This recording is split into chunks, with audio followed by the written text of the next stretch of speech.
Stage 4 of Paris-Nice was the first contact with the mountains. Jonas Vingegaard the centre of attention, but his teammate Matteo Jorgensen led the race and led him by 6 seconds at the start of the day. The weather had changed. Poor, overcast, even drizzling at the beginning. Plenty of raincoats on as they began the journey from Vichy to La Loge des Gardes, where there'd been a stage finish won by Tadej Pogačar, having dropped Jonas Vingegaard 2 years previous. 163.4 kilometres, plenty of climbing, including the 7-kilometre long first category climb to the finish with an average gradient above 7%. There was a really strong breakaway up the road and it had been a fast day. Visma Lease bike riding to protect Jorgensen's yellow jersey. 8 riders up the road, a puncture for one of the contenders, Buitrago, and then coming back to the peloton, disaster. The Colombian winner of the Tour of Valencia crashing out of the race. The break had just under 3 minutes of a gap. Those 8 strong riders, including Andreas Leknesund and Ben Swift, whose 2 teammates decided to attack behind with 50 k's to go. Foss and Tarling were trying to bridge up as the rain began to come down. Rain soon turned to sleet and even bits of snow, and the organisers decided to neutralise the race for everybody's safety. Cold set in, a change of clothes for many, and just trying to keep warm for all. Neutralisation didn't mean abandonment. Riders were following neutralised cars down the road. Some were using the motorbikes to keep warm, including Pavel Sivakov.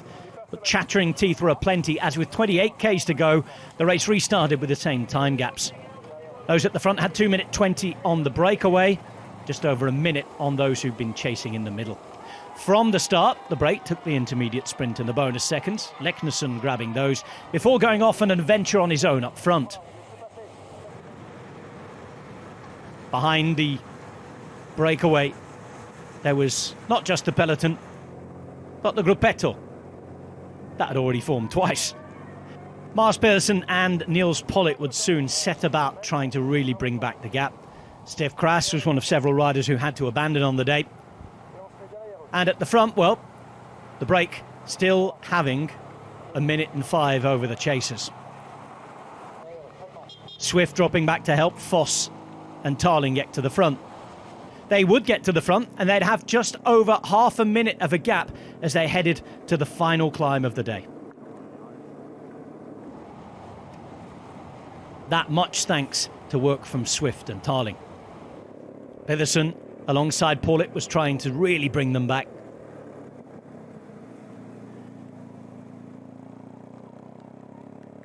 And Alaphilippe had a puncture at just the wrong moment, ending any hopes he had of contesting things on this day at Paris-Nice. Pollitt's final turn came at the bottom of the climb. Same for Tarling, as Foss, with 39 seconds of a gap, tried to shock those chasing on. How would they deal with the weather? That was the big question, as well as the usual early season question marks. Pollitt setting them up, Pedersen going even further. At one stage, there were 4 Movistar riders sitting on his wheel. Not even they could hack the pace. Nielsen Paulus, one of the first big-name victims out the back. Aurélien Paré-Peintre would soon follow him. Ben O'Connor also being dropped. Not a good day reacting to the cold for them, having to get going again. Leknesund would be caught. The rest of the breakaway too. Only Tobias Foss remained out front on the own. And then Leibovitz attacked with just over 4 k's to go. Jorgensen reacted well. Skjelmose was there too. Vingegaard never far away. Pedersen had done a right royal job setting up his team. Who was going to finish it off though? Lenny Martinez attacking for Bahrain. Vingegaard followed this move. 3.5 k's to go and 20 seconds the gap. Astora became one of the next victims to be dropped. 14 seconds with 3 k's to go. Foss looking unlikely, but still out there. Almeida would take it up. Vingegaard would follow. But there were more attacks waiting to happen. Martinez would go again. Then Vingegaard, off the wheel, launched his own. At first, he couldn't shake Martinez, but he tried and tried. And the young Frenchman, a little further up the road, couldn't hold on. This is where there was daylight. 2.1 Ks to go, and Jonas Vingegaard here looked like he was about to ride away. Foss caught and distanced. Vingegaard getting that gap on Martinez. It climbed and was still climbing. 9 seconds became 10. 1.5 Ks to go, but behind also Almeida wasn't giving up.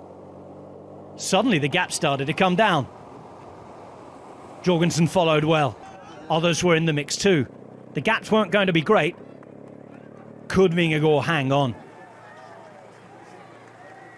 Everybody looked on in shock as it was coming down. Normally Vingegaard here would be riding away to victory. But the cold was affecting everybody. 200 metres to go, he was still out in front.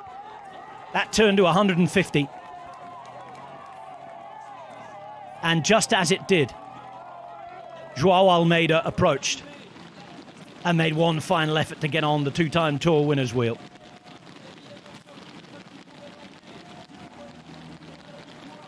$100 to the line is where there was almost parity. 50 to the line is where he was overtaken. And Joao Almeida celebrating, beating the two-time Tour winner and taking the stage at La Luge des Galles. There was a gap to the yellow jersey, Matteo Jorgensen, and with the bonus seconds taken by Vingegaard in second place, the Dane would have at least have the consolation of taking the race lead. But it wasn't exactly what they were looking for. A shake of their head there.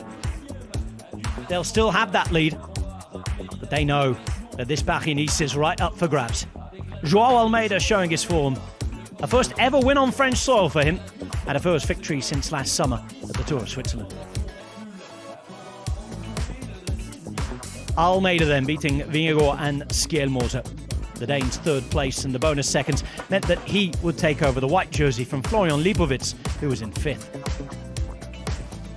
So victory for Almeida, and UAE Emirates XRG do it yet again. In terms of the GC though, they still trail by 37 seconds. It's Vingegaard who now leads his teammate Jorgensen by 5. Skjelmose is the closest challenger at 33, with Lipovic just 3 further seconds behind. So a yellow jersey, a race lead, but he didn't look delighted about it. In his defence, he will have been freezing up there. A horrible day for everybody, maybe perhaps apart from Joao Almeida. Stage 5, one that could be for the breakaway or GC or both. 203.3 kilometres, an uphill finish, a second category wall to end a really difficult day. You can watch Paris-Nice each and every day on TNT Sports.